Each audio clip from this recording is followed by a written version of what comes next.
Les 27 ministres des Finances européens sont actuellement réunis à Bruxelles pour discuter entre autres du prochain volet de la crise grecque. Mais les créanciers d'Athènes ne parviennent pas à tomber sur un accord. Le FMI insiste pour que la Grèce réduise sa dette à 120% du PIB d'ici 2020, alors que l'Eurogroupe voudrait repousser l'objectif pour 2022. Notre objectif, c'est d'atteindre un accord de principe le 20 novembre, de façon à pouvoir le soumettre ensuite à validation selon les procédures applicables, et puis procéder au déboursement, puisque c'est ce qui est attendu d'ici à la fin de ce mois.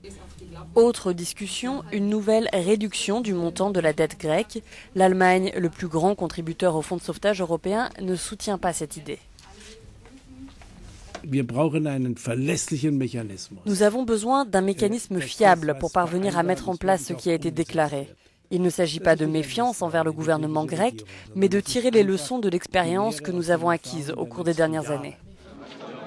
Les réunions de la zone euro dans les semaines à venir devraient permettre de trouver une solution pour débloquer une aide de plus de 30 milliards d'euros suspendue depuis juin.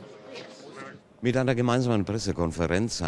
deux ministres des Finances ont montré dans leur conférence de presse commune qu'ils sont unis pour résoudre la question de la dette de la Grèce, explique Rudolf Herbert, notre correspondant sur place.